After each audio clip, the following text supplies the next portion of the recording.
بسم الله والصلاة والسلام على رسول الله. معاكم المهندس مروان، وإن شاء الله هشرح لكم رياضة وماس بطريقة بسيطة ومختلفة، مش كمدرس بس لكن كمهندس بيستخدم الرياضيات في شغله الحقيقي. أنا عارف المشكلة اللي أغلب الطلبة بيقعوا فيها إنهم بيحفظوا القوانين من غير ما يفهموا هي جت منين ولا يعرفوا تطبيقات عملية ليها، فإن شاء الله هخلي الرياضة أسهل مادة وأكتر مادة بتحبوها. بسم الله. النهاردة هناخد درس مهم جدا وممتع جدا، لأن هو كله معادلات، والمعادلات دي أهم حاجة في الرياضة.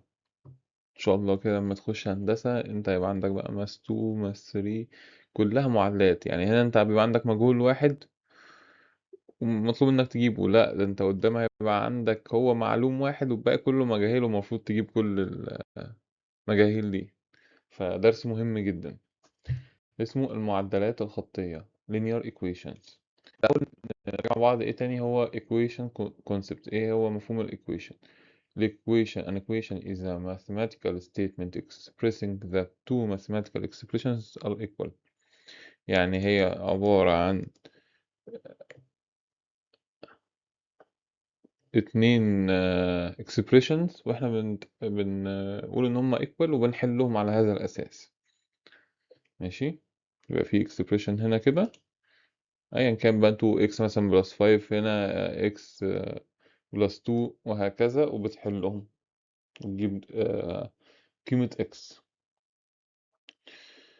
طب ايه هي بقى linear equation؟ linear equation بيقول لك a linear equation is an equation that forms a straight line when graphed. يعني ايه؟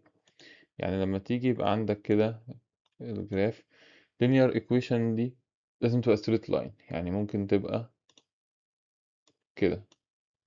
ماشي، انا معاك تبقى straight line. مش مهم بقى، يعني مش فارق معايا قيمة ممكن تبقى كده، مش فارق معاك القيمة بتاعتها، بس لما بتيجي تمثل بالجراف بتبقى straight line، خط مستقيم. تمام. وبرضه بنعرفها it's an equation where the highest power of the variable is 1. يعني ايه؟ يعني انا مثلا كده عندي x plus 2 مثلا equal 5. هل دي linear؟ اه linear. ليه؟ الاكس هنا باور 1 وعندك هنا علامة الايكوال وهنا دي باور 1، وفي هنا عندك expression و expression وبتقارنهم ببعض. تمام. لكن مثلا لو قلت لك مثلا x باور 3، لا كده مش هتبقى linear، لازم يبقى الأس بتاعك واحد. تمام. نراجع على بعض المفاهيم. هنا بيقول لك يعني هنا ax plus b equal 0. a و b دول constant number. تمام. x is a variable، يعني هنا دي a و b ده أرقام، هتبقى انت معاك الأرقام دي مكتوبة. لكن x ده variable. يعني ايه x variable؟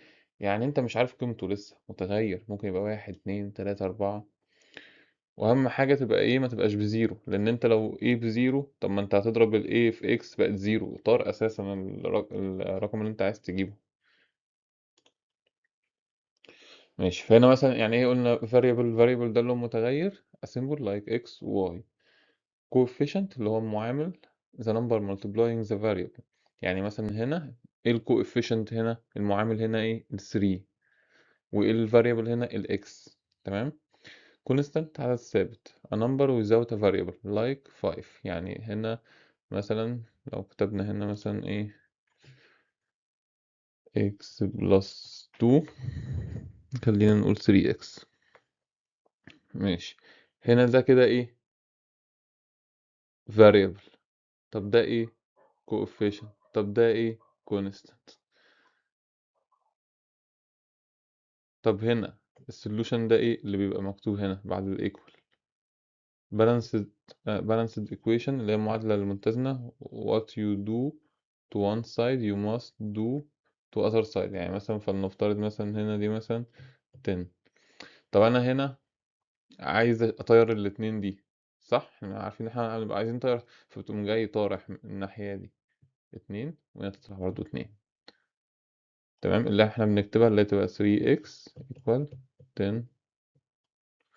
طب عايز اقسم، هتقوم جاي اقسم هنا على 3، اقسم هنا على 3. دي البالانسد ايكويشن، اللي هو لازم الحاجة اللي هتعملها في اليمين تعملها في الشمال، مفيش حد احسن من حد. تمام يا باشمهندسين. دي كلها مراجعات يعني، انت بس كده ايه عشان نخش بقى في الجد. تعالوا نبدأ هنا، نخش في أمثلة على طول كده بسيطة سهلة، بعد كده نبدأ نصعب. هنا بيقول لك if 7 is added to a number the result is 14 find the number. زي ما قلت تاني، المسائل الكلامية دي لازم تفهمها كويس، هي الحل كله أساسا هي بتبقى سهلة، هو الحل كله إنك تحول الكلام ده لمعادلة، تحوله لأرقام، ماشي. فهنا بيقول لك 7 is added to a number is added to، يعني النمبر ده موجود اللي هو الفاريبل بتاعنا الإكس، وضفنا عليه 7. طبعا انت هنا x بلس 7 7 بلس x هي لان ده جمع، بس مثلا لو طرح او اسمه هتفرق، فلازم نبقى واخدين بالنا قوي من المعاني. فهنا بيقول لك let the number be x، خلاص هو رقم متغير احنا مش عارفينه فهنحطه x، ممكن نحطه y ممكن نحطه z، بس احنا خلينا دلوقتي x اشهر حاجة. فبقت x بلس 7 equal ايه، قال لك ايه the result is 14. خلاص بقى عندك معادلة بسيطة جدا، زي ما احنا لسه قايلين انت عايز تخلي الفاريبل لوحده، فتقوم جاي طارح من هنا 7 وطارح من هنا 7، اللي هو احنا بنقولها يعني بتودي ال7 بعكس الإشارة، تبقى x equal 14 minus 7 x equal 7. شوف واحدة تانية if 6 times a number is 48. يعني ايه 6 times number؟ يعني انت عندك number، لو احنا خلاص احنا فارضين ان هو x، 6 times ده يعني 6 في الرقم ده في الفاريبل ده، يعني خلي بالك لان ممكن مثلا حد يقول لك طب يعني هي اكس باور 6، لا هي 6 تايمز يعني 6 مضروبة، اعتبر تايمز دي يعني كلمة مالتيبلاي، تمام، 6 فيه، فيبقى احنا كده عندنا 6x equal 48. هنا عارفين بنعمل ايه، بنقسم على الستة بحيث نخلي الفاريبل لوحده، نقسم على الستة هنا ونقسم على الستة هنا، يبقى 48 divided 6 equal 8. كده معنى الاكس ب 8. ماشي، واحدة كمان the difference between 5 and a number is 12. مهمة دي قوي بقى، عشان دي طرح، فانت طبعا لو غيرت كتبت x minus 5 غير 5 minus x غير الناتج تماما. فهنا بيقول لك difference between 5 and a number، قال لك ال 5 and a number فرق بين 5 و number، يعني كده ان ال 5 هي الأولى، تمام، واخدين بالنا، يعني هنا كتبها انه 5 minus x، ليه؟ لأنه بيقول لك الفرق بين 5 والx، فقال لك الخمسة الأول. ممكن يقول لك مثلا subtract x from 5، يعني اطرح الاكس من الخمسة، يبقى الاكس برضه هيبقى نفس الشكل ده، تمام. قال لك الناتج هيطلع ايه 12، خلاص يبقى 5 minus x equal 12. هنودي ال 5 الناحية التانية بعكس الإشارة تبقى 7. هنا بقى احنا عملنا ايه، هنا انت عندك نيجاتيف x equal 7، ما يحبس ان انت تسيب دايما الفاريبل بسالب، ماشي. فدايما لو في فاريبل بسالب اضرب في سالب واحد، يعني هنا انت لما تقوم جاي عندك اهي دي، وتقوم جاي ضارب في سالب واحد هنا، طبعا احنا عارفين ده بقى ايه، لازم تضرب يعني هتعمل حاجة في ناحية لازم تعمل في ناحيتين، في سالب واحد هنا في سالب واحد هنا، سالب واحد هنا تقوم جاي سالب في سالب بموجب، طب هنا موجب في سالب بسالب، بس بقت اكس ايكوال نيجاتيف 7. تمام، سهلة وبسيطة. نخش على المثال اللي بعده، بيقول لك find the solution set of the equation 3x minus 2 equal 10 if the candidate set is 3 4 5. كانديد دي اللي هي المرشحين، يعني انا دلوقتي عايز اعرف الاكس ايه. العادي ان انا ممكن احل معادله و... واطلع الاكس، مش محتاج يديني ارقام اعوض بيها، بس هنا دي طريقه حل. هو بيقول لك الارقام المرشحه، ده طبعا ممكن تبقى توفر عليك قدام في حاجات معينه في البرمجه وكده، توفر عليك وقت كتير ان انت تبقى عندك ارقام محتمله، فبدل ما اقعد اعوض بقى واحل البتاع كلها، لا يعني هي رقم هحطه في مكان الفاريبل واشوف الناتج هيطلع، يعني المعادلة هتبقى متزنة ولا لا. فهنبدأ هنا، اهو عندك انا هشيل الاكس احط مرة 3، اشيل الاكس احط مرة 4، اشيل الاكس احط مرة 5، ونشوف هيطلع 10 امتى، تمام. فهنا هو حط 3 3x minus 2 equal 10، 3 في 3 9، 9 minus 2 هل equal 10؟ لا، ده تبقى 9 minus 2 7، 7 not equal 10، مش معانا. 3 دي ما تحققش المعادلة المتزنة. هنا هنحط الفور، 3 multiply 4 12، 12 minus 2 10، يبقى معناها خلاص 10 equal 10 دي حققت. هنا 3 multiply 5 15، 15 minus 2 13، 13 not equal 10 ما حققتش المعادلة. تمام. يبقى هو هنا بيقول لك the equation is true when x equal 4 so the solution set is 4. بس طالما قال لك solution set لازم تحطها بين ايه braces دي. تمام الأقواس.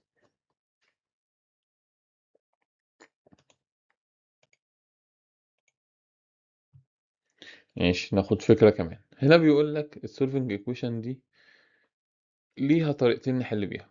في طريقة اللي هي الطريقة دي solve by substitution، دي لسه هتاخدوها قدام، بس هنعدي عليها سريعا كده. طبعا دي الطريقة اللي احنا عارفينها solve for the variable، دي اللي احنا يعني خلاص احنا فاهمينها وحافظينها. دي بقى ايه ايه الجديد هنا؟ هنا بيقول لك انت بتبقى عندك معادلتين ومجهولين. يعني انت هنا عندك اهو بص x plus y equal 7 و 2x minus y equal 1. وخلي بالك دي اهم كونسبت في المعادلات، لان انت هيبقى عندك في كمان تلات مجاهيل مثلا x و y و z وبثلاث معادلات. طبعا دي بيبقى في حاجات بتتعمل على الكالكوليتور، وفي حاجات طبعا يعني هتكتب انت الخطوات كلها، المسألة تاخد منك صفحتين عادي، بس بتبقى سهلة وممتعة لان فيها تشغيل دماغ. فهنا بيقول لك ايه؟ انا عندي مجهولين، طب انا مش ممكن احولهم مجهول واحد في معادلة واحدة؟ اه ينفع. يعني هنا لما اقول هنا x plus y equal 7، يعني هنا x equal ايه؟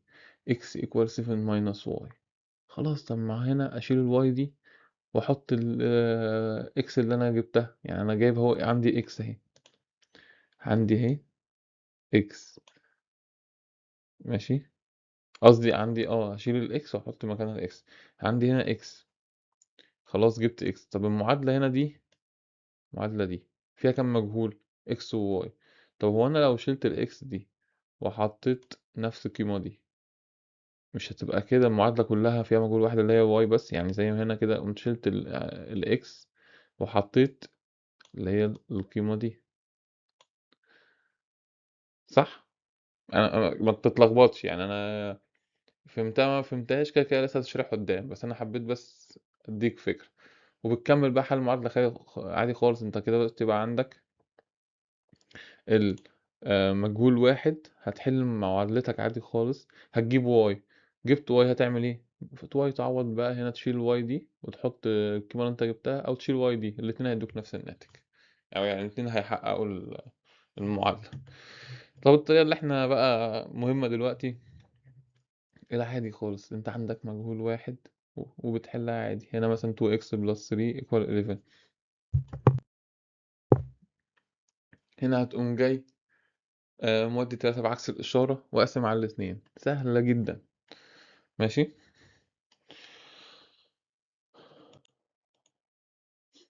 تعال ناخد السؤال ده.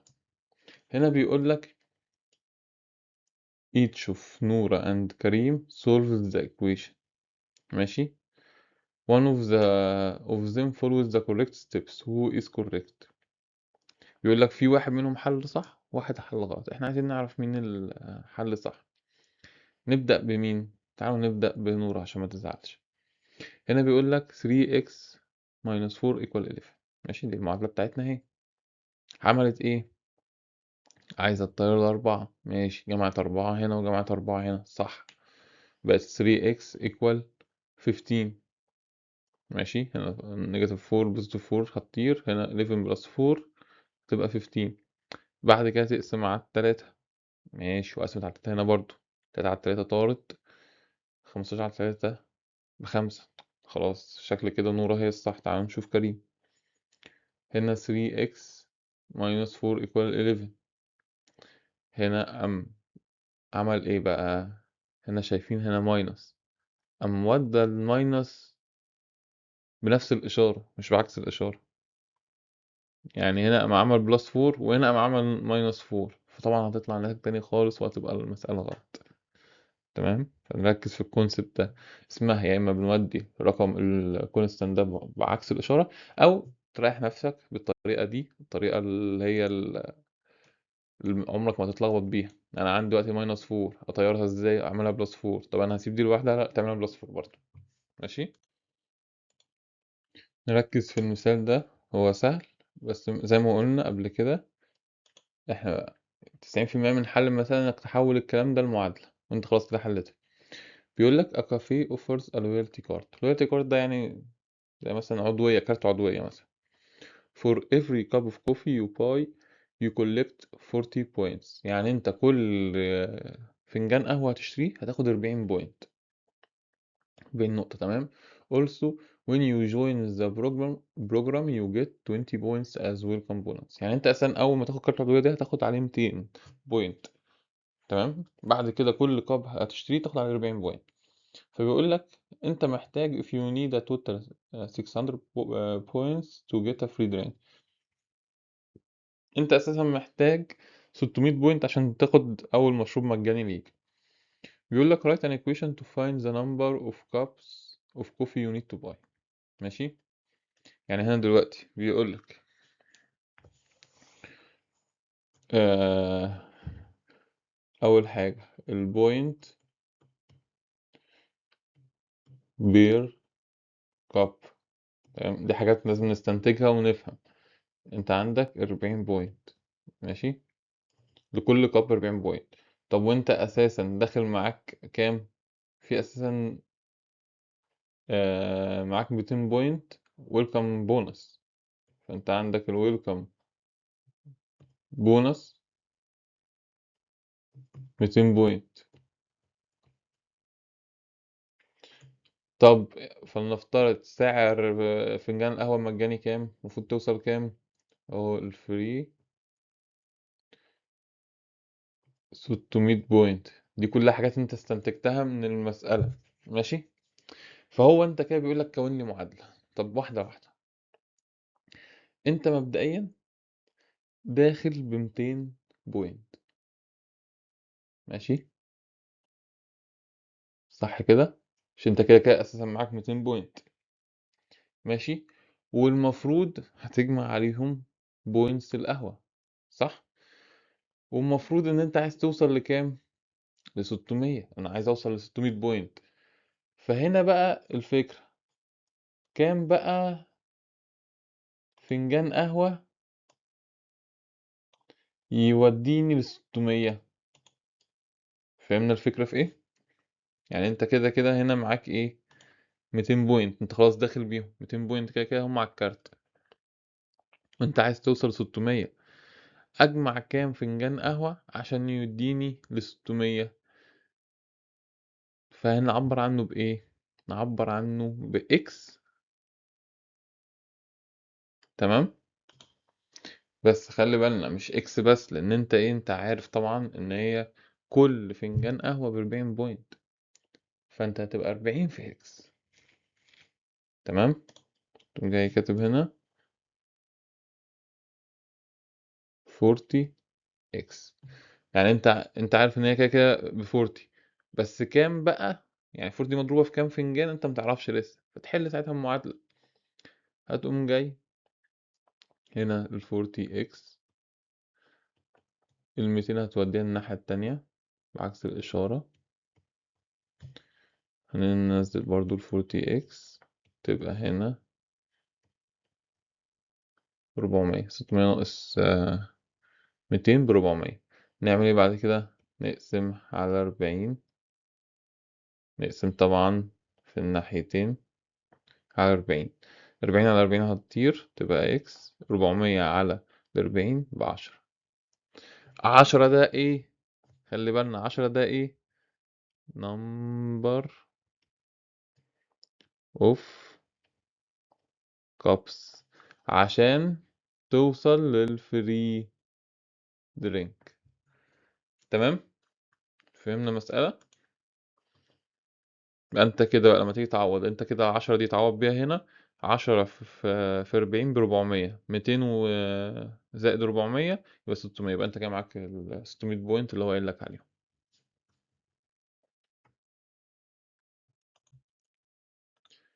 ماشي، ناخد الاي كيو تيست عشان في امثله محتاجه تفكير وتركيز جايه. هنا عندك في اشكال بيقول لك ايه الشكل اللي ناقص او ايه الشكل يعني اللي هيكمل السيكونس اللي هو هيمشي بنفس الريتم ده. فتشوف هنا إيه الريتم ماشي ازاي، الريتم ماشي ازاي، تاخد بالك من الاشكال والالوان، واكتب لي الاجابة في الكومنتات. بسم الله، نبدأ بقى في ايه، في المعادلات. ممتعة سهلة متقلقوش خالص. هنا اول حاجة بيقول لك ايه، find in Q. طبعا احنا عارفين ان ال Q دي لسه واخدين درسها، الريشنال نمبرز اللي هي الأعداد النسبية، تمام.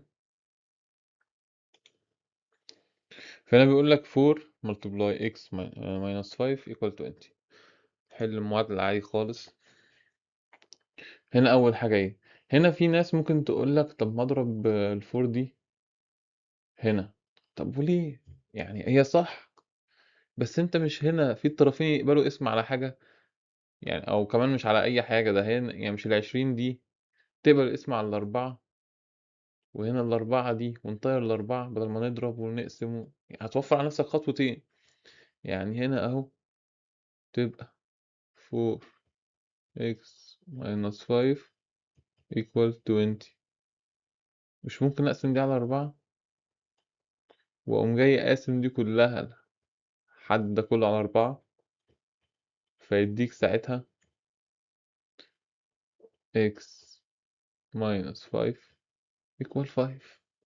شفت مسألة سهلت بسرعة ازاي بخطوة واحدة.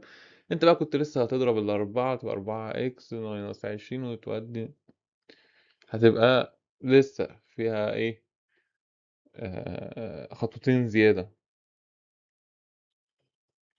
فهنا معاك كده الاكس، نودي النيجاتيف 5 في الناحية التانية بعكس الإشارة، تبقى 5 بلس 5، يبقى x equal ايه، equal 10.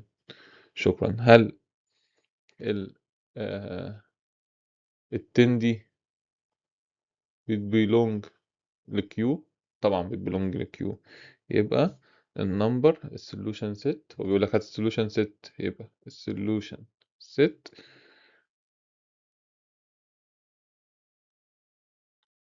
10. تمام، سهلة. ناخد المثال اللي بعده. ماشي، هنا مثال أصعب شوية بس برضه سهل. هنا 3 مضروبة في براكتس و2 مضروبة في براكتس. هنا مش هنعرف نقسم الأول لأن هيطلع فراكشن بقى وتبقى صعبة أساسا، فاحنا كده مش بنسهل، احنا كده بنصعب. فهنا عادي نحل بالطريقة التقليدية. نضرب ال 3 في براكتس، ناخد الأول ال 3x بلس 4 تبقى equal 3x بلس 12. ماشي. طب وناخد كمان ال 2 5 minus x تبقى 10 minus 2x. صح. ماشي كده نجمع ايه المعادلة بتاعتنا، نكتب 3x plus 12 equal 10 minus 2x. ماشي، نجمع اكسات في ناحية constant في ناحية، الأرقام في ناحية، تبقى 3x 2x سالب 2x دي هتروح الناحية التانية بعكس الإشارة، تبقى 2x. سالب 12 دي هتروح الناحية التانية بعكس الإشارة، تبقى 10 minus 12. هنا تبقى دي 5x 3x بلس 2x، وهنا دي تبقى 10 minus 12 تبقى نيجاتيف 2. نقسم على كام؟ على 5، تبقى x equal نيجاتيف 2 على 5. هل دي بتبلونج للكيو؟ صح، تبقى الاس اس بتاعتنا solution set equal ايه، braces negative 2 over 5. تمام. ناخد مثال كمان، لسه في امثله كتير ما تقلقوش. برضو نفس الكلام، في الكيو الأعداد النسبية.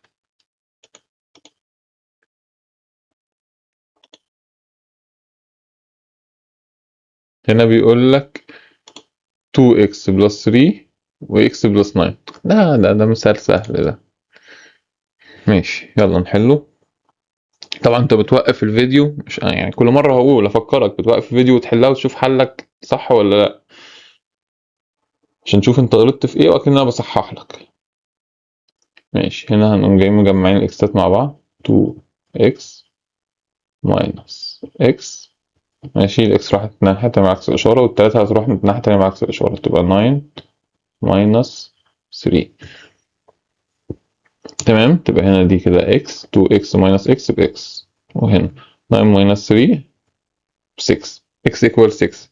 هل هي بتبيلونج للكيو؟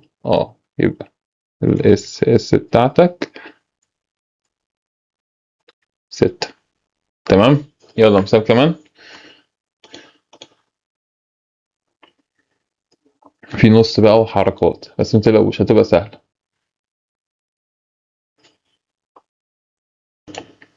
وهنا في طريقتين، ممكن تودي الأربعة الناحية التانية بعكس الإشارة، بعد كده تضرب في اتنين عشان تطير نص، أو تضرب في اتنين على الأول. فاهم؟ فأنت هي كده كده الاتنين هيدوك نفس النتيجة. احنا خلينا نودي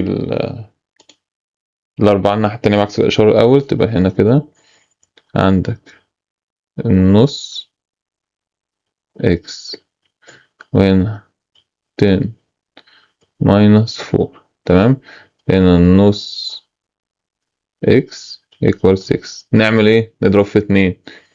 نضرب هنا في اتنين، نضرب هنا في اتنين عشان نطير النص، تبقى هنا دي x equal 12. تمام. هل دي بتبلونج للكيو؟ ايوه بتبلونج للكيو، يبقى الاس اس بتاعك 12. اظن الموضوع سهل وبسيط، محتاج بس تفهم السيكونس الدنيا ماشيه ازاي. تعالوا ناخد بقى، بس هنا بيقول لك ايه في ال ان دي طبعا احنا عارفين اللي هي ايه الان الاعداد الطبيعيه. ماشي.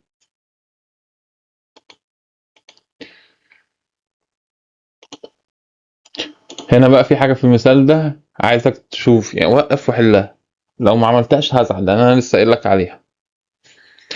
أنا ممكن أضرب في البراكتس الأول صح، بس ممكن أقسم برضو الأول، ما هنا الواحد وعشرين دي تقبل الاسم على التلاتة، يبقى 3 وإكس بلس 4 equal 21. ماشي، من جاي قاسمين ده كله على التلاتة وقاسمين دي على التلاتة، تبقى إكس بلس 4 equal 7. نودي الفور الناحية التانية بعكس الإشارة، تبقى x equal 7 minus 4، يبقى x equal 3. هل دي بتبيلونج لل n؟ طبعا بتبيلونج لل n، يبقى s equal 3. مش طبعا زي ما قلنا فاكرين البراكتس دي بتعمل ازاي؟ تبقى 2 كده أو s كده، وتعمل 2 أو s عكسها. ماشي.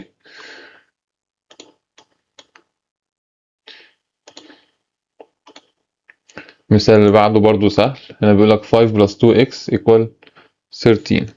ماشي، طبعا هنسيب ال 2x هنا في ناحيتها معززة مكرمة، كده كده هي موجب، وهنا ال 5 بقى هي اللي هنوديها الناحية التانية بعكس الإشارة، تبقى 13 minus 5، تبقى 2x equal 13 minus 5 ايه 8. نقسم بقى هنا على 2 وهنا على 2، تبقى x equal 4. هل 4 دي بتبلونج للN؟ بتبلونج للN، يبقى الاس بتاعك 4. سهلة؟ أعتقد الدنيا سهلة. ناخد مثال تاني بس هنا في الزد. ماشي. ايه ده؟ ماشي هنا في الانتجرز، طبعا احنا برضه عارفين الانتجرز. ماشي هنا بيقول لك 4x minus 7 equal 5. دلع، كانوا جايب لكم أمثلة كلها سهلة. ماشي، هنا هنعمل ايه؟ هنا طبعا الفور اكس بتاعتنا ايكوال، نودي 7 الناحية التانية بعكس الإشارة، تبقى 5 بلس 7، تبقى 4 x ايكوال كام؟ 12. تبقى نقسم على 4. أنا بس عايزكوا يعني المعادلات دي تبقى سهلة جدا بالنسبة لكم، زي ما أنا بعمل كده. أنا بص حافظ بعمل إيه وعارف بعمل إيه إمتى على طول عارف أسهل طريقة. لازم تحل إيديكوا تمشي في المعادلات دي كويس جدا. ماشي، هنا قلنا x equals 3 وطبعا بتبلونج لل z، يبقى ال SS 3. تمام. المثال اللي بعده يقول لك 2x minus 5 equal negative 6. برضه هزعل قوي لو ضربت ال 2، يعني خلاص بقى. هنا 2x minus 5 equal negative 6، هنقسم ده كله على 2 وهنقسم ده كله على 2، تبقى هنا x minus 5 equal negative 3. هنودي نيجاتيف 5 الناحية التانية تبقى بموجب، تبقى نيجاتيف 3 بلس 5، تبقى x equal 2. بت belong للزد، يبقى الاس اس بتاعك 2. تمام. بيقول لك answer the following question. If 5x equal negative 20 find the value of 2x. يعني ايه؟ يعني هنا بيقول لك لو 5x equal negative 20، طب هات بقى قيمة 2x plus 7. دي بقى التعويض، الحل بالتعويض. بس هنا مش متغيرين، يعني هنا مش x و y، هنا x و x عادي. بس أنا عندي معادلتين مختلفين، فأنا هجيب قيمة x من هنا وأعوض بيها في هنا، لأن هو هنا عايز قيمة. تمام. find the value of 2x plus 7. هنا هل أنا أعرف أجيب قيمة x من هنا؟ لا، هي دي معادلة أساسا، ما أنا معرفش 2x plus 7 equal إيه، ما أنا ما عنديش معادلة. لكن هنا عندي معادلة أعرف أجيب قيمة x. فهمنا الفرق؟